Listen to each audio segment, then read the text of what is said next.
Bakit mas maraming nagsasabi na mas masaya yung childhood ng mga batang 90s kaysa sa ngayon? Bakit mas maraming nagsasabi na yung mga batang 90s mas swerte sila kasi mas masaya yung mga naging childhood experiences nila? Simple lang. Mga batang 90s, pakinggan nyo to. Lapit ka konti.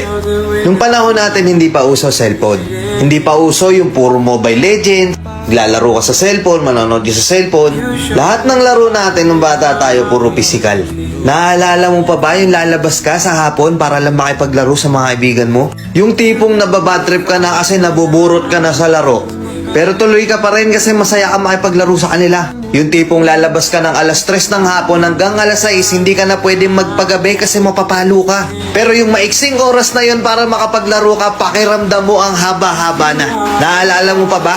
Pag galing mo sa eskwela, madaling-madali ka kasi may papanoorin ka pa. Oo, kasi yung mga palabas sa TV noon, puro pambata pa. Puro cartoons, may mga anime pa. Nakakatuwa kasi yung mga palabas noon talagang nakakatulong sa bata. May Matinik, may Hiraya Manawari, may siniskwela pa. Hindi ngayon. Putik na yan yung mga pinapanood ng mga bata, puro pag-ibig na. Puro drama. Diba? Mapapang umaga ka man o panghapon ka man sa klase, makakapanood ka. Naalala mo pa ba? Yung nagtutulog-tulugan ka sa hapon sa mama mo para lang makaiwas ka sa palo niya. O teka, naririnig mo ba yun? Oo, paulan na. Gigising ka ng madaling araw, nag-aabang ka ng balita. Gantong umuulan na, sana walang pasok.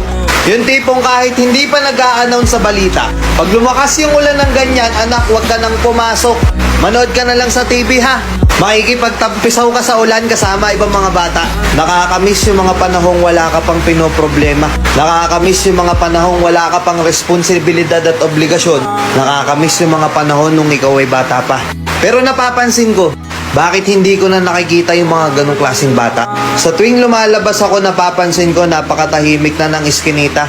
Hapon na, oras na ng paglalaro nila. Pero bakit ganon wala ng mga bata? Nasa na sila? Napokus na sa kaka-cellphone. Hindi na lumalabas ng bahay. Mas minaigi na lang nilang mag-cellphone at manood ng mga bagay na wala namang kakwenta-kwenta. Iba na talaga panahon ngayon, no? Kasi ngayon yung mga bata hindi na nila ini-enjoy yung pagkabata nila. Hindi na sila lumalabas para makipaglaro sa mga kalaro nila.